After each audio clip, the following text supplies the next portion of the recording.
So I guess the question is, what's next? Like if you're Tesla, right? And you're aware of these, minor glitches that have happened, so far in the first week. Typical, I think, for early rollouts, even though they've done some level of testing ahead of time. What's next in terms of the expansion in Austin and maybe some of these additional markets? What do I think is next, or what do I think moves the needle? Is two different scenarios. What do you think's next? Like, what do you think happens from here? Now you've seen a couple of videos. We have not experienced it yet directly. When do you think Austin expands their ODD? With California seeing this, and you're going to have people pointing to a couple of video snippets here and there. Does that make it more difficult to launch in California? If so, do they pick a new market? Just play out for me the next 6 months in terms of Tesla's expansion. In terms of Texas expansion, it's all going to come down to the big beautiful bill, but we'll get into that later. When I look at in Austin right now, it's been publicly disclosed there's 12 vehicles.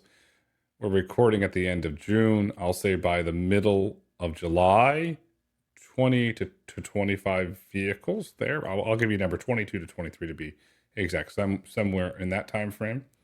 As we go into the middle of August, I could see a 15, 20, 25%, maybe 30% increase in the ODD. By October, I see Robotaxi in downtown Austin. And then I'm going to go out on a limb here. I'll say by the end of the year, they're picking up at the airport. So by the end of the year, you're going to go from Giga, that's up to the SH-130 freeway, toll road, all the way to downtown. I don't know if they make it up to the University of Texas, Austin, but I think you're going to see a dramatic expansion of that ODD by the end of the year. As it relates to California, that's going to come down to the big, beautiful bill. I mean, I wasn't expecting you to be that specific, Grayson. You're talking about literally down to the one or two numbers on the cars and like month by month. I love it. My takeaway from that is like, if that is true and they expand Austin's ODD and that, the ride along driver is out, which I think you talked about before, relative to where expectations have moved in the past week, meaning Uber stock was up 8% because of, some of these video glitches, or excuse me, some of these initial glitches that occurred. I think that will be perceived positively for Tesla and them being back on track. Because I think that the takeaway from investors has been like, oh man, like if they're only there, this is not going to expand out of Austin. This is going to be like an Austin science project, not expanding the ODD for some extended period of time. On the flip side, obviously, if some of these glitches get worse or actually result in some accident, that injects in a greater level of uncertainty, risk, and ultimately payoff for those that are going to bet one way or another on how this goes. To the audience, it's very important that, as Walt's right when he said you're not going to turn on a million Model Ys overnight. This is going to be a well thought out expansion with a lot of attention paid to the details at the end of the day.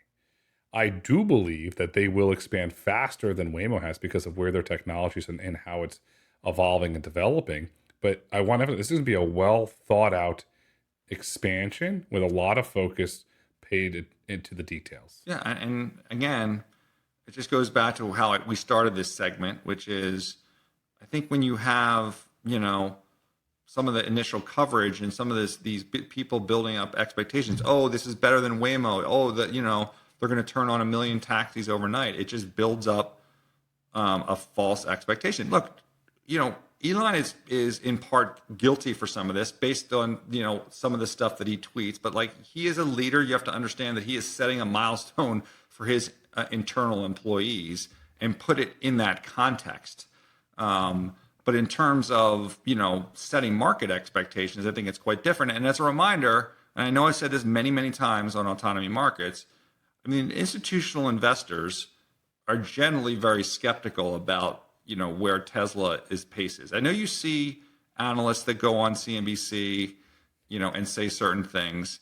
They don't really, in my view, represent where the largest institutional investors' minds are at in terms of Tesla's impact and the timing of the market. And I would just direct you to where, Uber stock is today, and some of the participation, which I think is generally limited on the institutional side of things with Tesla.